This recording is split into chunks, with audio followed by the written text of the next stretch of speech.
पिछली श्रृंखला में हमने ओम प्रकाश वाल्मीकि और उनकी रचना पर विचार किया। अगली श्रृंखला में भी हम उन पर विचार करेंगे, किंतु आज चूँकि रामनवमी भी है और दुर्गा नवमी भी है, इसलिए हम आज भगवान श्री राम और माता दुर्गा पर विचार करेंगे।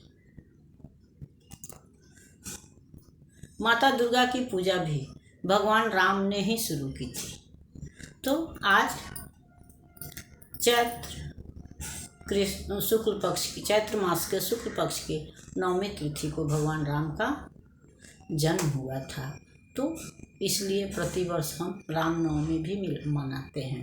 राम के बारे में तो वैसे कुछ कहने की आवश्यकता नहीं है और न हम उनके बारे में कह ही सकते हैं, काहे कि हम जितना भी बोलेंगे, जितना भी बताएंगे वह कम ही होगा, क्योंकि भगवान राम जो हैं वह प्रकृति के कण कण में, हमारे जीवन के क्षण क्षण में और जन जन के हृदय में समाये हुए हैं।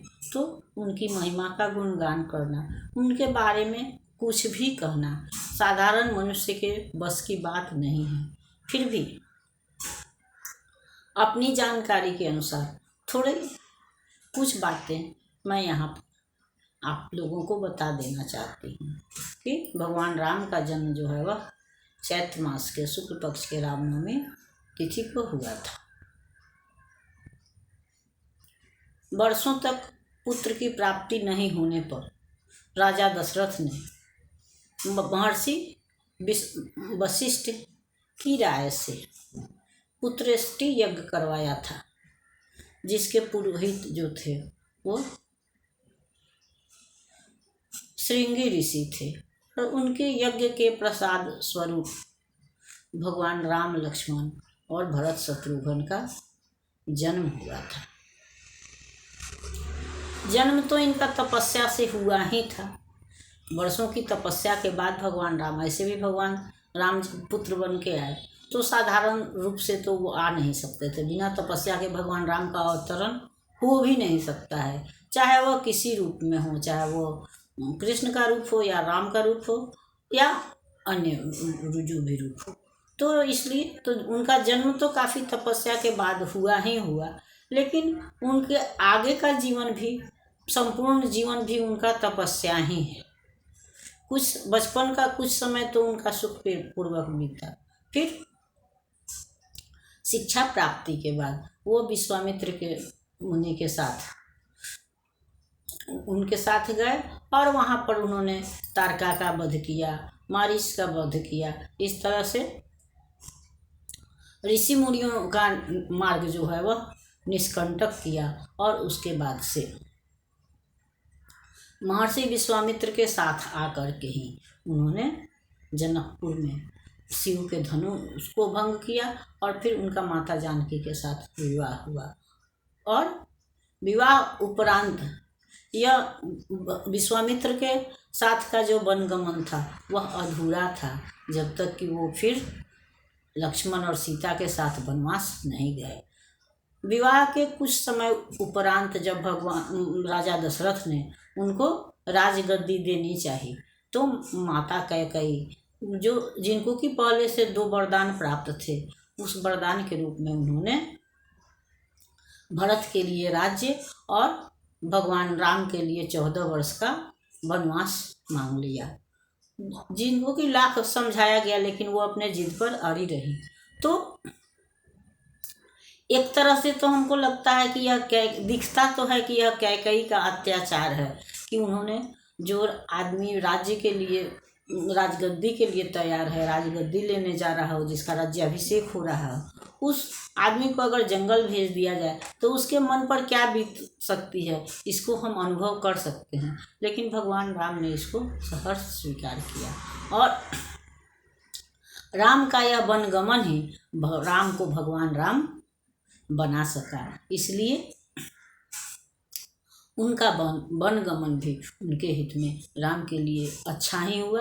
भले उनका जीवन जो है वह कंटकाकीर्ण हुआ, तपस्या पूर्ण हुआ और वनवास से वापसी के बाद भी लोकापवाद के डर से उनको माता सीता का निष्कासन करना पड़ा। और उसके बाद से माता सीता अगर वन में वाल्मीकि मुनि के आश्रम में रह करके अपने पुत्रों को जन्म देती हैं, लालन पालन करती हैं या तपस्विनी का जीवन बिताती हैं, तो भगवान राम जो हैं वह राजमहल में रहकर भी सन्यासी थे।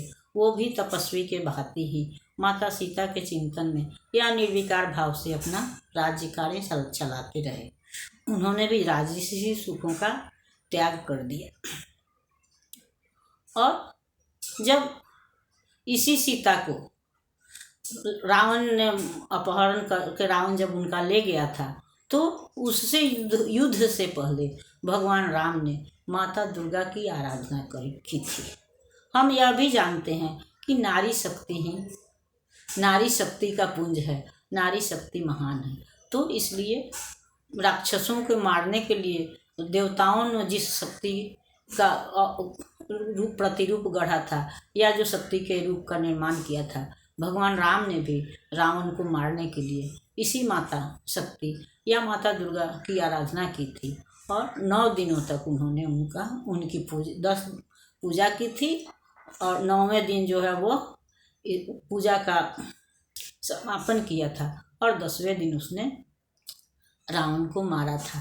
तो तब से उसी याद में प्रतिवर्ष हमारे यहाँ दुर्गा पूजा भी मनाया जाता है। वैसे रावण तो मरा था शारदीय नवरात्र में, आश्विन वाले नवरात्र में, लेकिन चूँकि माता दुर्गा भगवान राम के साथ जुड़ी हुई हैं, इसलिए हम यह रामनवमी वाला यह बसंती नवरात्र भी मनाते हैं।